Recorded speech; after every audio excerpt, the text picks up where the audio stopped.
Wait കുറയ്ക്കാൻ വേണ്ടി ഉച്ചക്കത്തെ ചോറ് ഒഴിവാക്കി വിശപ്പ് സഹിക്കാൻ വയ്യാതെ വൈകുന്നേരം പഴംപൊരിയും ചായയും വാങ്ങി കഴിക്കുന്ന ആളാണോ നിങ്ങൾ? എന്നാൽ വയറ് നിറച്ച് കഴിച്ച് തന്നെ തൂക്കം കുറയ്ക്കാൻ സാധിക്കും. രുചിയില്ലാത്ത എന്തൊക്കെയോ കഴിച്ച് കഷ്ടപ്പെടുന്നത് കൊണ്ടാണ് വയറ് കുറയുന്നില്ല എന്നും ഡയറ്റ് മുന്നോട്ട് പോകുന്നില്ല എന്നും നമുക്ക് തോന്നുന്നത്. പെട്ടെന്ന് ഉണ്ടാക്കാൻ പറ്റുന്ന എന്നാൽ വളരെ ടേസ്റ്റി ആയിട്ടുള്ള ഒരു ഹൈ പ്രോട്ടീൻ ബേസൻ ചീലയാണ് ഞാൻ ഇന്ന് പറഞ്ഞുതരാൻ പോകുന്നത്. ആദ്യം തന്നെ നമുക്കിതിനു വേണ്ടി ഒരു ബൗളിലേക്ക് 2 ടേബിൾ സ്പൂൺ ക്യാരറ്റ് ഗ്രേറ്റ് ചെയ്ത് ഇട്ട് കൊടുക്കാം. ഒരു പച്ചമുളക് മുറിച്ചിട്ട് കൊടുക്കാം. അതിലേക്ക് കുറച്ച് കറിവേപ്പില കൂടി ചെറുതായി മുറിച്ചിട്ട് ഇട്ട് കൊടുക്കാം. ഇനി നമുക്ക് വേണ്ടത് 1 കപ്പ് പാലക്കാണ്. പാലക്ക് ചെറുതായി മുറിച്ച് ചേർത്ത് കൊടുക്കാം. പാലക്കിന് അയൺ കണ്ടന്റ് ധാരാളം ഉള്ളത് കൊണ്ട് തന്നെ രക്തത്തിൽ ചുവന്ന രക്താണുക്കളെ എണ്ണം കൂട്ടാൻ സഹായിക്കും. രക്തക്കുറവ് കൊണ്ടുണ്ടാകുന്ന തലകറക്കവും ക്ഷീണവും പൂർണ്ണമായി മാറാൻ ഈ പാലക്ക് നമ്മൾ നന്നായി സഹായിക്കും. ഇനി നമുക്ക് വേണ്ടതാണ് 2 മഷ്റൂം ചെറുതായി അരിഞ്ഞത് ഇതിലേക്ക് ചേർത്ത് കൊടുക്കുന്നുണ്ട്. 2 മാത്രമേ ഞാൻ എടുത്തിട്ടുള്ളൂ, കൂടുതൽ വേണമെങ്കിൽ ഉപയോഗിക്കാം. മഷ്റൂമും ചീരയും ഉപയോഗിക്കുമ്പോൾ ഒട്ടും കലോറി കൂടാതെ തന്നെ വയറ് പെട്ടെന്ന് നിറയുകയും വൈറ്റമിൻസ് ഒരുപാട് ഉള്ളത് കൊണ്ട് തന്നെ നമ്മുടെ ബോഡിയിലേക്ക് ആവശ്യത്തിനുള്ള വൈറ്റമിൻസ് കിട്ടുകയും ചെയ്യും. ഒരു പകുതി സവാള ഞാൻ ചേർത്ത് കൊടുക്കുന്നുണ്ട്. അല്പം ഉപ്പ് കൂടി നമുക്ക് ചേർത്ത് കൊടുക്കാം. ഞാനിവിടെ 1/4 ടീസ്പൂൺ അയമോദകം ചേർക്കുന്നുണ്ട്. ഇത് ചേർക്കുന്നത് തികച്ചും ഓപ്ഷനാണ്. ചേർത്ത് കഴിഞ്ഞാൽ ഗ്യാസ് പോലെയുള്ള പ്രോബ്ലങ്ങൾ ഉണ്ടാവില്ല. ഇനി ഇതിലേക്ക് 1/2 ടീസ്പൂൺ ചെറിയ ജീരകം പൊടിച്ചത് ചേർത്ത് കൊടുക്കാം. 1/4 ടീസ്പൂൺ കുരുമുളക് പൊടിയും 1/2 ടീസ്പൂൺ മഞ്ഞൾപ്പൊടിയും കൂടി ഞാൻ ചേർത്ത് കൊടുക്കുന്നുണ്ട്. ഇനി വേണ്ടതാണ് 1 കപ്പ് കടലപ്പൊടി. കടലപ്പൊടിയാണ് ഇതിൻ്റെ മെയിൻ ആയിട്ട് ഉള്ള ഇൻഗ്രീഡിയൻറ്റ്.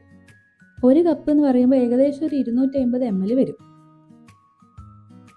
ഒരു നുള്ളു കായപ്പൊടി കൂടി ഞാൻ ചേർത്ത് കൊടുക്കുന്നുണ്ട് ഒരു ഫ്ലേവറിന് വേണ്ടി. കൂടെ തന്നെ 1 ടേബിൾ സ്പൂൺ റാഗിപ്പൊടിയും കൂടി ഇട്ട് കൊടുക്കുന്നുണ്ട്. സാധാരണയായി കടലപ്പൊടി മാത്രമാണ് ചേർക്കുന്നത്, പക്ഷേ റാഗിപ്പൊടി കൂടി ചേർക്കുമ്പോൾ ഫൈബർ അളവ് കൂടും. ഇനി ഇതെല്ലാം നല്ലപോലെ ഒന്ന് നമുക്ക് മിക്സ് ചെയ്തെടുക്കാം.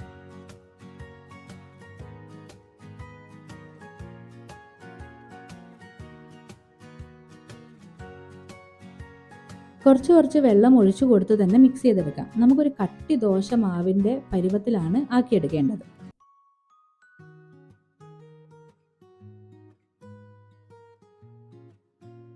ഒന്ന് നല്ലപോലെ മിക്സായി വരുമ്പോൾ ഇതിലേക്ക് 2 ടേബിൾ സ്പൂൺ ഗോതമ്പ് പൊടി കൂടി ചേർത്ത് കൊടുക്കാം. ഇത് മിക്സ് ആക്കുന്നതിന് മുമ്പേ ചേർത്താലും മതിയാവും, പക്ഷെ ഞാനിവിടെ കട്ടയാവാണ്ടിരിക്കാൻ വേണ്ടിയിട്ടാണ് ഇങ്ങനെ ചെയ്തത്. ഇനി കുറച്ചുകൂടെ വെള്ളം ഒഴിച്ചൊന്ന് നമുക്ക് തിക്കാക്കി എടുക്കാം. നമ്മൾ ഇതിൽ ചേർത്ത അയമോദകവും കായപ്പൊടിയും ഒക്കെ ഗ്യാസ് ട്രബിൾ തടയാനും ജീരകം കുരുമുളകും ഒക്കെ ഫാറ്റ് ബേണിന് നന്നായി സഹായിക്കുകയും ചെയ്യും.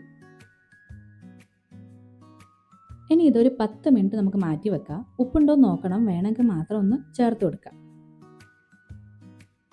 നമുക്കിതിനെ ഒന്ന് ചുട്ടെടുക്കാം. തവ നല്ലപോലെ ചൂടായതിനു ശേഷം മാത്രമേ മാവ് ഒഴിച്ചു കൊടുക്കാൻ പാടുള്ളൂ. നല്ല നേരിയ ദോശ പോലെ പരത്തിയെടുക്കുന്നതായിരിക്കും നല്ലത്. കട്ടിയാകുമ്പോൾ ചിലപ്പോൾ നമുക്ക് തിന്നാൻ ബുദ്ധിമുട്ടായിരിക്കും. ഇനി അടച്ചു വെച്ച് നല്ലപോലെ ഒന്ന് വേവിച്ചെടുക്കണം. കാരണം ഇത് കടലപ്പൊടിയും റാഗിയും ഉള്ളത് കൊണ്ട് വേവാൻ ടൈം എടുക്കുന്നതുകൊണ്ടാണ് അങ്ങനെ. കടലപ്പൊടി നേർക്ക് വെന്തില്ലെങ്കിൽ ചിലപ്പം പച്ച ഒരു ടേസ്റ്റ് ഉണ്ടാവും അതിൻ്റെ. നമുക്കൊരു തുള്ളി നെയ്യ് ഒഴിച്ചു കൊടുക്കാം. നെയ്യ് ഇഷ്ടമല്ലെങ്കിൽ ഒലിവ് ഓയിൽ ആയാലും മതി.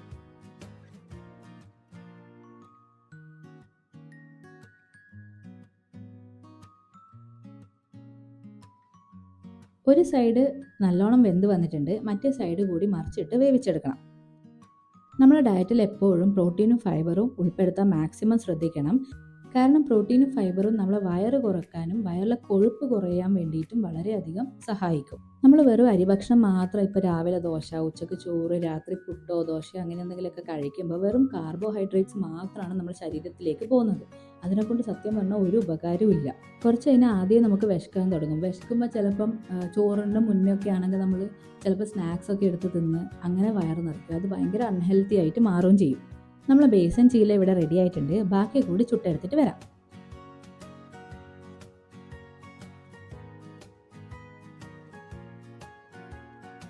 നാളെ രാവിലെ ബ്രേക്ക്ഫാസ്റ്റിനോ രാത്രി ഡിന്നറിനോ അല്ലെ ഉച്ചക്ക് കഴിച്ചാലും പ്രശ്നമൊന്നുമില്ല. ഇത് നിങ്ങൾ എന്തായാലും ട്രൈ ചെയ്ത് നോക്കണം. വിശന്ന് കഷ്ടപ്പെടാണ്ട് ചോറ് ഒഴിവാക്കിക്കൊണ്ടും വെയിറ്റ് കുറയ്ക്കാൻ ഈ ഒരു റെസിപ്പി നിങ്ങളെ നന്നായി സഹായിക്കും. വയറ് നന്നായി നിറയുകയും എന്നാൽ ശരീരത്തിൽ കൊഴുപ്പടിഞ്ഞു കൂടുകയും ഇല്ല. തീർച്ചയായിട്ടും ഇത് ട്രൈ ചെയ്ത് നോക്കിയിട്ട് നിങ്ങളുടെ അഭിപ്രായം കമൻറ്റ് ബോക്സിൽ പറയണേ. വീഡിയോ ഇഷ്ടപ്പെട്ടാൽ ഒന്ന് ലൈക്ക് ചെയ്യാനും ഇതുപോലെയുള്ള വെയിറ്റ് ലോസ് റെസിപ്പികൾക്കായി നമ്മുടെ ചാനൽ ഒന്ന് സബ്സ്ക്രൈബ് ചെയ്യാനും മറക്കല്ലേ. Thank you so much.